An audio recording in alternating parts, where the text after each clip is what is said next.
Snow fell heavy that morning, slow and deliberate, as if heaven itself wanted to veil the world in silence. The little frontier town lay half buried, cabins huddled close against the wind, their chimneys sending up frail ribbons of smoke that vanished too quickly in the pale sky. Church bells rang dim through the storm, their tones softened by the drifts, yet each note carried a weight that pulled folk from their homes. They came wrapped in furs and rough coats, boots crunching on ice, voices hushed as though the snow asked for reverence. Inside the church, warmth clung only faintly to the air, candles flickering, pews filled with neighbors who watched more keenly than they prayed. All eyes turned when she stepped through the doorway. The bride, a vision in white against the gloom. Her gown was plain, stitched by her own hand, yet each seam was straight, each fold graceful. Snow still clung to the hem, melted drops beating on her lashes. She walked with a composure of someone determined not to tremble, though every breath showed in the cold like smoke from a fire about to die. Her beauty was not the kind born of riches, but of resilience. The hollow of her cheek spoke of winter survived on meager bread, her shoulders straightened by the weight of labor no silk veil could hide. Yet in her bearing was dignity, a quiet radiance that seemed to demand the snow pause its fall. Whispers stirred among the pews, praise of her courage, doubt of her worth, pity thinly veiled as concern. Gossip had teeth sharper than wolves here, and it was ready to bite. Then the door groaned again, and a shadow entered with the wind. He was taller than the rest, his broad frame wrapped in a cloak of wolf fur, his boots caked with the wilderness. His beard was dark with ice, his hair long and damp from the storm. The mountain man. He carried the wilderness upon him, and he carried silence heavier still. Men shifted uneasily at his presence. Women leaned to whisper. Children stared wide-eyed at the scar across his cheek, the kind no surgeon's hand had ever mended. For years he had lived apart, high among the ridges, dwelling where no law reached. Folks called him wild, cursed, half a beast for choosing the mountains over hearth and family. Some said he fled shame. Others claimed he had killed a man. Whatever truth lay behind it, he was now a figure of both fear and fascination. And now, in the very moment the bride was to give her vows, he stood at the back of the church, snow dripping from his cloak, his eyes fixed upon her with a hunger that unsettled every soul who dared notice. She turned slowly, as though drawn by an old memory, her gaze finding him across the crowd. A hush fell deeper still. Her lips parted, not with the softness of prayer, but with words forged sharp from years of waiting. "Why did you leave me, mountain man?" Her voice trembled, but it did not falter. The sound carried over pews, through the crackle of candle flames, across every heart that listened. "I was your childhood love." A gasp rippled through the congregation. No longer was she merely the bride, standing before her vows. She was a woman unmasking truth before the very people who had long speculated in whispers. The words cut through the hush like an axe into frozen timber. The mountain man did not move. He stood as if rooted to the boards, his expression carved from stone. His silence was worse than any denial. His eyes burned, yet no word came. For all the strength in his body, he bore himself like a man powerless before what had been spoken. She looked at him with more sorrow than fury. Her cheeks flushed, though whether from shame, cold, or courage, none could tell. Those gathered shifted uneasily, torn between outrage and fascination. Some murmured of impropriety, others of hidden sin. The preacher cleared his throat, yet no voice rose to cover hers. In the stillness that followed, memory crept back like a ghost, unbidden but undeniable. For she remembered him not as he stood now, a figure hardened by wilderness, but as a boy with unruly hair and a smile quick as summer light.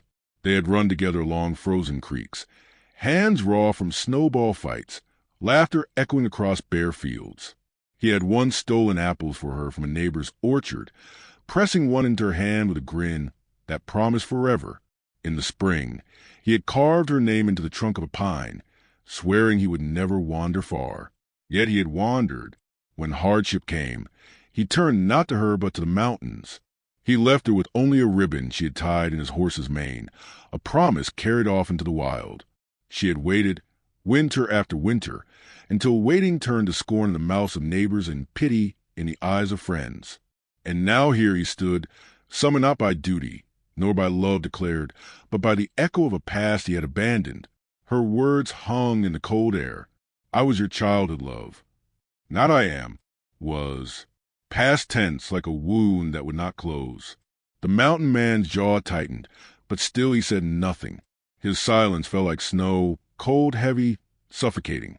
The bride drew in a trembling breath, her chest rising beneath the lace, her hands clutching her gown as though to steady herself. A murmur spread again among the pews, gossip rushing like fire through dry grass. Some shook their heads, condemning her boldness. Others leaned forward, captivated by the rawness of what had been revealed. The preacher's hand hovered near the good book, unsure whether to bless or to rebuke. She turned away, her steps slow, deliberate. Each footfall upon the church floor seemed louder than the storm outside. She did not run. She did not plead.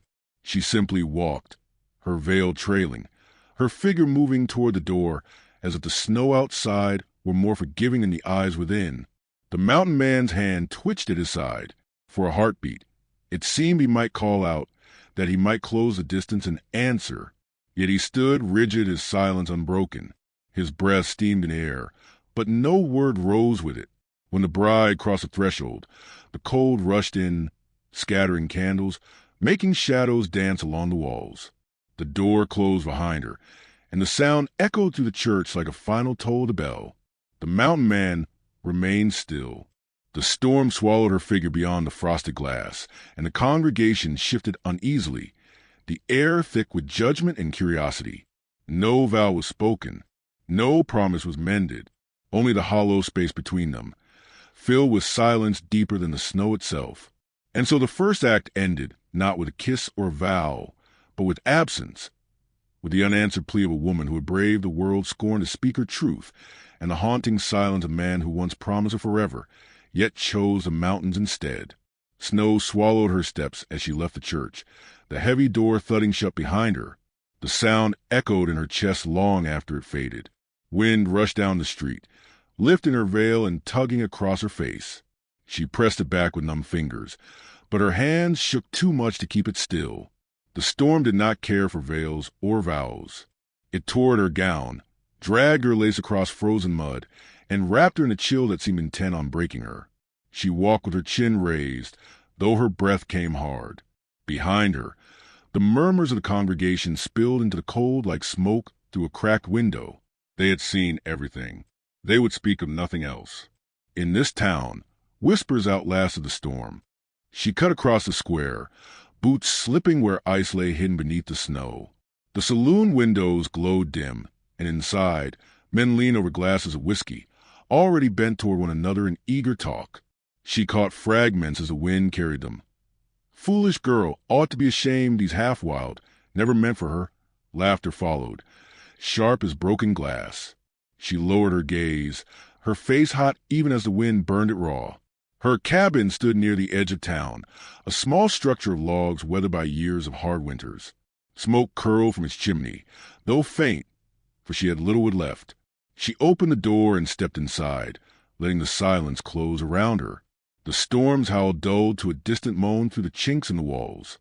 The hearth held only embers. She knelt and coaxed them with careful breath, feeding in the last splinters she had saved. A small flame caught, trembling like her resolve.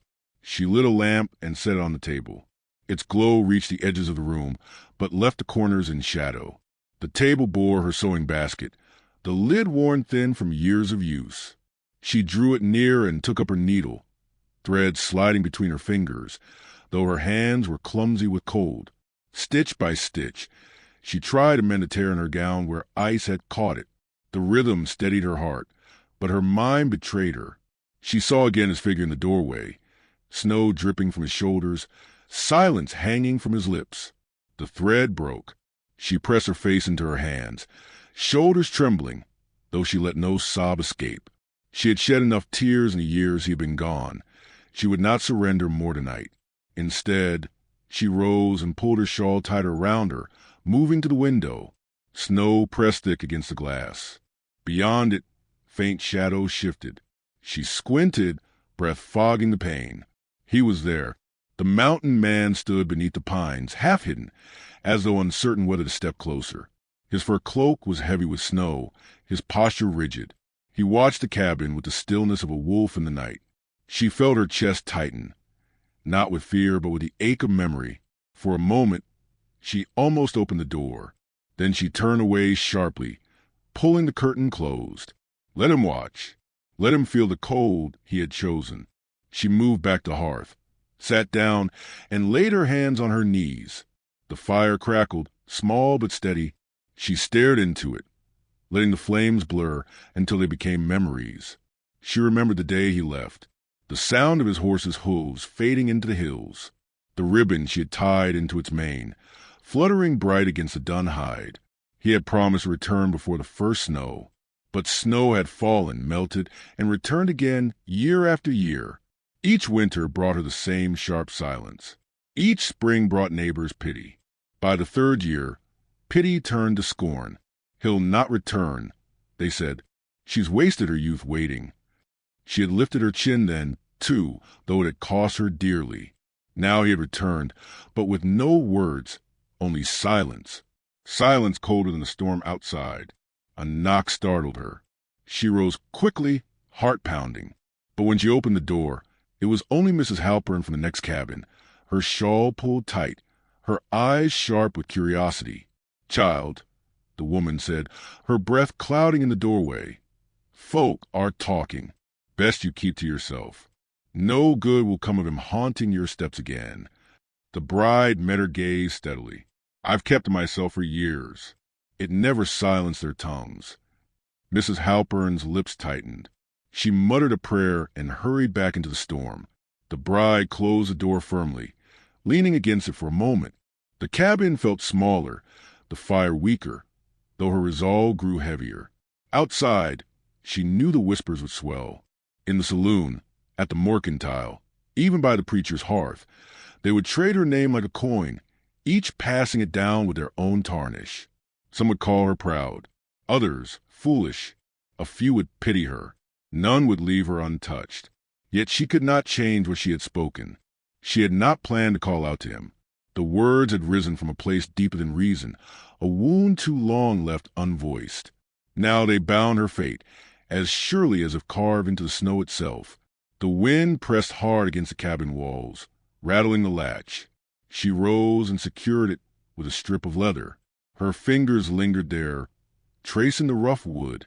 Beyond it, she felt his presence still. She wondered if he would leave before dawn, return to his mountains and his silence. Part of her wished he would. Part of her feared he might. She returned to the fire and pulled her chair close.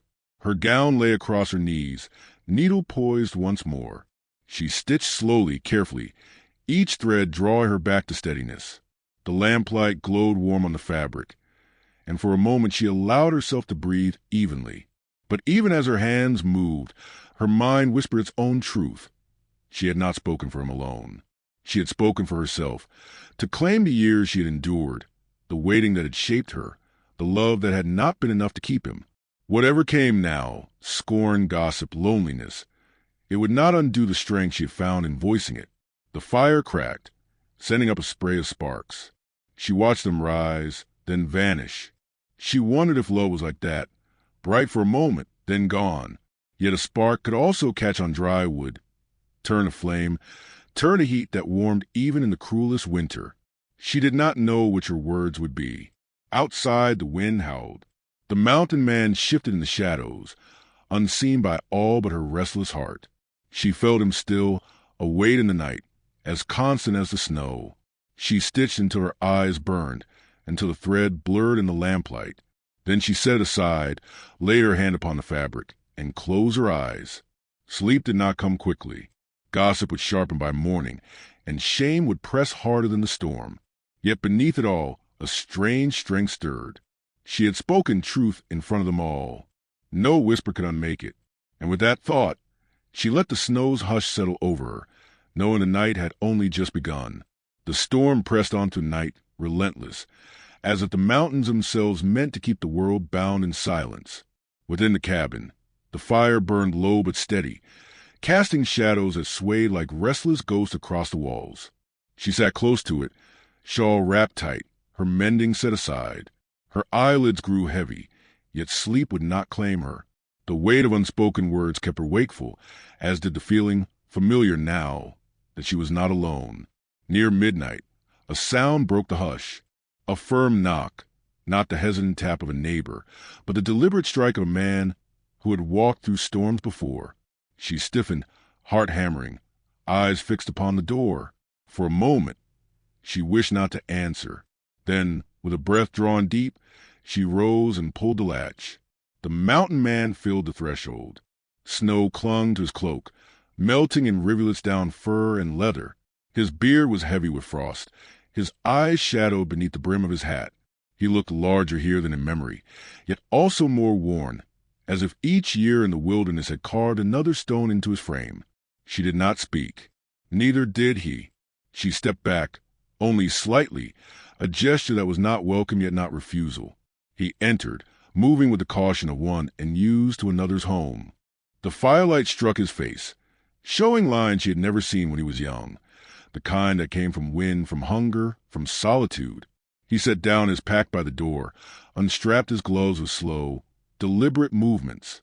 His hands were scarred, rough as bark. She watched him silently, her chest tight. She wanted to ask why he had come, but the words caught. Instead, she turned to the hearth and added another log. The fire brightened, filling the silence with its crackle. He lowered himself onto the chair opposite hers. For a long while, there was no sound but the pop of sap in the flames. At last, she lifted the pot from the edge of the hearth and poured coffee into a tin cup, setting it before him without meeting his gaze. He accepted it, his fingers brushing the rim with a steadiness that belied the cold he had braved. He drank slowly, as if the warmth itself was something foreign. She folded her hands in her lap, watching the fire more than him, though her eyes flickered his way when she thought he would not notice. He caught her glance once, and in that instant the years between them seemed to tighten like a rope pulled taut. Still, no words passed, only gestures. He rose after some time, crossing to the hearth. He bent to place another log on the fire, his large hands careful, deliberate. She watched the way he moved, how strength and gentleness wore in his motions. When he sat again, she noticed the snow melting from his cloak had left a dark patch on her floorboards. She fetched a rag and knelt to wipe it, though her hands shook as she did. He shifted as if to stop her, but remained still. When she stood again, she fetched a loaf of bread, hard from days gone by, and set it on the table between them. She cut 2 thin slices, laying one before him. He looked at it for a long moment, then at her. She kept her eyes on the knife, slicing carefully, her breath shallow. He ate without comment. She followed, though her hunger was slight. The quiet deepened, but it was no longer hollow. Something moved within it, a current beneath the ice, unseen but present. She thought of the whispers already spreading through town, of neighbors convinced she had invited shame into her home. She imagined their voices rising come morning, accusing, mocking, warning. Yet here, in the flicker of lamplight, the judgment of others seemed far away. What remained was a man before her, and the silence that grew warmer with each passing hour. He reached into his pack and drew out a length of leather cord, worn and frayed. With careful fingers, he set to mending the latch on her door, threading the cord through with slow patience. She sat watching, her hands folded, the fire warming her cheek. The sound of his work was steady, grounding. When he finished, he tested the latch, and it held firm. She did not thank him, but when he looked back, her eyes softened. The fire burned brighter now, throwing shadows high upon the walls.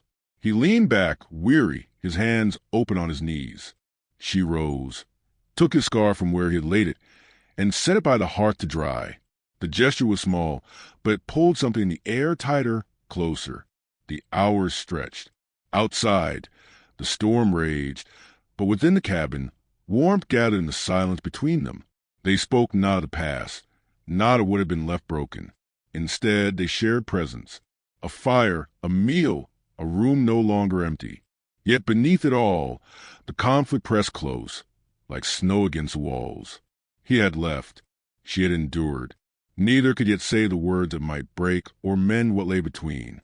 For now, they gave only fragments: bread, fire, mended latches, softened eyes. And when dawn edged pale against the frost-glass window, she found herself still awake, still watching him where he sat, his head bowed in sleep, the fire casting him in gold and shadow. For the first time in years, she did not feel entirely alone, but she knew the town would not see it so. The storm broke at dawn, leaving the valley hushed beneath its burden of snow. Smoke lifted thinly from the mountain man's cabin, a thread against the pale sky. Inside, the fire still glowed low, and in its amber wash two figures sat, silent, caught between memory and the fragile promise of what might still be mended. She had stayed to the long night, though every whispered doubt in town would condemn her for it. The warmth of the hearth had softened the edges of her sorrow, yet not erased it. Her voice, when it came, was low but steady. "You left me without a word," she said, her eyes fixed on the fire. "And I carried that silence with me all these years." He shifted, the floorboard creaking beneath his weight. The strength in him was plain, but in that moment he looked smaller, weary by more than winter. "I was a boy who thought he had nothing to give," he murmured. "I believed leaving spared you from a life carved from stone and cold. I thought you deserved warmth, laughter, a place among people who did not scrape against the edges of survival." Her hand curled around the fabric of her skirt, knuckles pale. "And did you think I could not choose for myself? That my love was so thin it would break at hardship?" The question hung sharp as ice. He closed his eyes, and in the lines of his face she saw the battle between pride and shame. "I was afraid," he admitted. "Afraid that if you stayed, you would see the hollowness in me, that you would find nothing worth holding." Silence settled again, but it was not empty. It hummed with the weight of truths unspoken too long. She rose and moved the window. Outside, the pines bent beneath snow, their dark boughs heavy yet unbroken. She thought of herself the same way, burdened, bent, yet not shattered. Behind her, his voice softened. "I have lived with ghosts. Every hunt, every night alone in the cabin. They followed me, and none haunted me more than the memory of you." She turned then, eyes bright, not with tears but with the sharp light of heart still beating against winter. "And yet, when you saw me again, you almost looked through me, as though the years had made me a stranger." His jaw tightened. "Not a stranger. Never that. Only a reminder of what I failed to be." She stepped closer, the firelight catching the snow still caught in the folds of her dress. "You cannot undo the years, but you can choose what you are now." The word struck him like a bell in the quiet. For the first time, he looked at her not as a shadow from his youth, but as a woman who had walked back into his life through storm and judgment. She was not the girl he had left. She was stronger, tempered by loss, shaped by the whispers of a town that measured her worth in glances and rumor. He stood, the fire casting him tall against the wall. For a moment, he seemed ready to speak, but instead he reached for her hand. His touch was rough, scarred from winters and solitude, yet it trembled faintly, as though offering not strength but surrender. Her breath caught. She had waited so long for words, and now his silence carried more weight than 100 speeches. The space between them throbbed with choice. She could step back, preserve her dignity, and walk into a life of continued whispers. Or she could stay, risk the sting of hope, and claim the bond that had once been denied her. A knock shattered the moment. The door groaned open, and 2 men from town stood framed in the pale light, hats low, faces tight with suspicion. "We heard she was here," one said, eyes narrowing at the sight of them together. "Folks won't take kindly to this." The mountain man's grip on her hand tightened, not possessive but protective. "She came of her own will," he said, his voice low and steady. "And she'll leave when she chooses. None here will decide that for her." The men exchanged looks, muttered about shame and propriety, but neither dared challenge the iron in his tone. At last they left, their boots crunching over the snow. The door shut, and with it the thin thread of outside judgment faded. Her heart pounded. The danger was not of guns or knives, but of a community eager to bury her beneath scandal. And yet, in that cabin, she felt more alive than in all the rooms of polished wood and lace where she had once tried to belong. She turned back to him. "They will talk. They will make me out a fool, perhaps worse." He nodded, eyes never leaving hers. Then let them. Let the wind carry their words away. All I can offer is this place, my hands, my promise to stand with you against the storm. Her breath shivered in the quiet, and then she stepped closer, closing the distance between them. The firelight wrapped them in a fragile glow, shadows dancing like restless memories on the walls. She laid her hand against his chest, where his heart beat steady beneath fur and flannel. "You left once," she whispered, her lips trembling against the weight of the years. "Do not leave again." His arms closed around her, not with desperation, but with a steadiness that spoke of roots finally finding soil. "I will not," he said, the words breaking from him like thawing ice. "Not again. Not ever." The snow outside eased, a faint brightness spilling to the window, as though dawn itself had chosen that moment to break free of night. They stood together, two souls long divided, now bound not by childhood promises but by the hard, earned truth of survival and forgiveness. Later, when the world would press in again with whispers and suspicion, she would remember the warmth of that fire and the quiet promise spoken in his arms. And perhaps, when the storms of life returned, she would whisper the same words to herself. That love, though buried, could rise again with a thaw. And if you listen closely, dear one, you might hear the lesson tucked within their story. That hearts can break, and years can scatter us like snow across a hard land. But even in the coldest valley, warmth waits for the brave who dare to reach for it.